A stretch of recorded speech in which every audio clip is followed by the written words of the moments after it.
Today I will be setting 17 diamonds, 1 oval and 16 small marquise, in a ring with a vine-like pattern. Firstly, I use a brass stick with beeswax coating the tip to pick up the stone and measure the seat to determine where to make my cuts. A ball burr will be used to make room for the tip of the marquise diamond. After drilling in for the tip, move the burr up slightly to alleviate pressure when tightening the stone, then move the burr all the way down to the bottom of the setting to allow room for the girdle and belly of the stone. Pause every few cuts to add loop to your burr. This will prolong the life of the burr and produce less heat, which enables clean cuts. Using a soft bristled toothbrush, I remove the metal shavings and particulates from the ring. The next step is to use a flame burr, what some call a bud burr, to open the sides of the prongs to allow for the diamond's shape.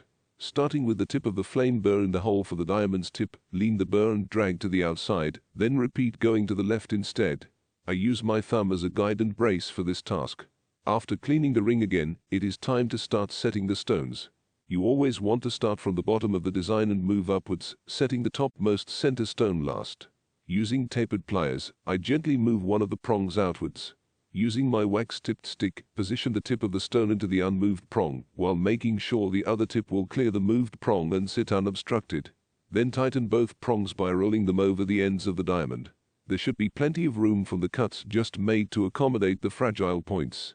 I make sure not to over-tighten the prongs. I tighten a little at a time, testing if there is any movement in the stone before tightening further. Once the setting of the marquise stones are completed, I need to polish and shape the tips to their signature V shape. The tools needed now are an inverted cone burr, a flat and an angled polish wheel. I am starting with the polish wheel to reduce the height of the prongs to be even with the table of the stones. Next, using the inverted cone burr's unique shape, I carve out and accentuate the interior V shape. A fine file and then a pink angled silicone wheel is used to shape the exterior of the pointed prong. The last stone to set is the center oval diamond. The tools needed here are a diamond setting measuring caliper, a 90-degree or heartstone setting burr, a 120 grit sandpaper file, a fine file, a cup burr and polishing wheels.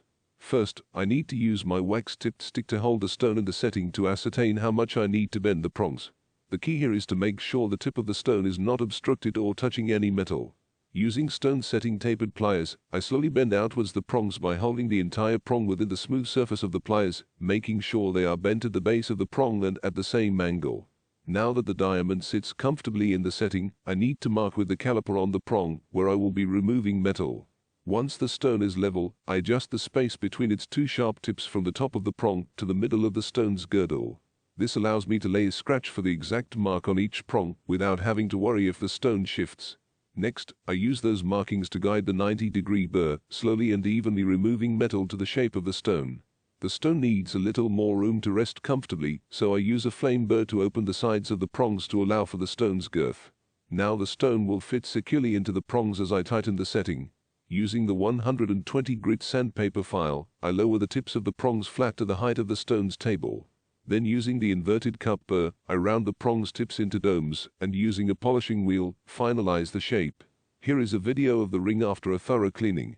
I hope you have enjoyed this video. Please be sure to like and subscribe to our channel, and let us know your thoughts of the video in the comments below.